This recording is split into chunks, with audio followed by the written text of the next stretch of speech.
김만배 씨 허위 인터뷰 의혹을 수사하는 검찰이 김 씨를 인터뷰한 신앙림 전 언론노조 위원장을 오늘 다시 불렀습니다.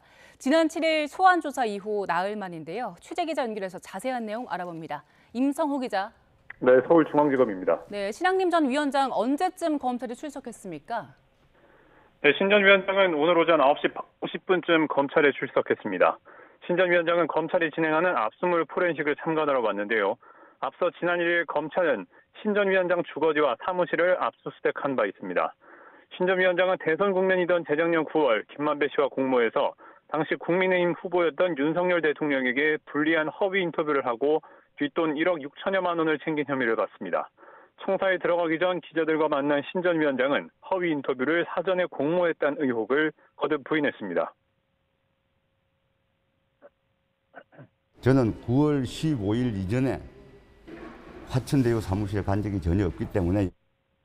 하지만 검찰은 신 전 위원장의 이런 주장과 달리 김만배 씨와 신 전 위원장이 인터뷰를 전후해서 긴밀히 연락을 주고받은 정황을 파악한 것으로 알려졌습니다. 또 6개월 전인 2021년 3월부터 신 전 위원장을 중심으로 한 언론재단 설립을 김 씨가 언급했고, 같은 해 여름 신 전 위원장이 화천대유 사무실을 방문했다는 관련자 진술도 확보한 것으로 전해졌습니다.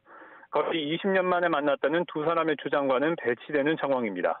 검찰 관계자는 당시 인터뷰가 김만배 씨와 신 전 위원장이 20년 만에 만나 사담으로 나눌 만한 내용은 아니라고 본다고 강조했습니다.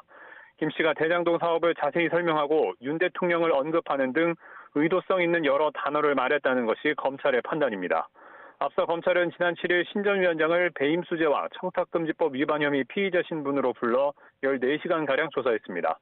검찰은 신 전 위원장이 혐의를 부인하는 데다 공범인 김만배 씨가 구속기간 만료로 풀려나 말맞추기 우려가 있다는 점 등을 고려해 조만간 구속영장을 청구하는 방안도 검토 중입니다.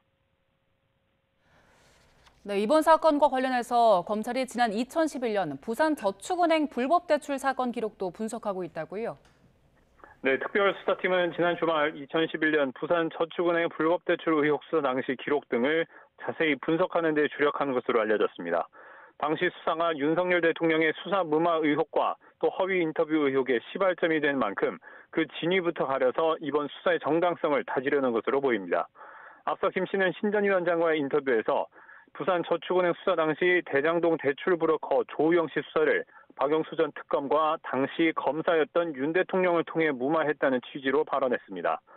뉴스타파를 비롯한 일각에선 당시 윤 대통령이 사건 주임 검사였던 점, 또 조우영 씨가 별다른 조사를 받지 않았던 것이 핵심적인 내용인 만큼 검찰의 허위 인터뷰 수사가 본질을 흐리는 것 아니냐는 주장을 내놓고 있습니다. 이에 검찰 관계자는 지난 7일 당시 대장동 부분은 따로 수사가 이루어지지 않았다며 봐주기를 할 일 자체가 없었다고 잘라 말하기도 했습니다. 지금까지 서울중앙지검에서 전해드렸습니다.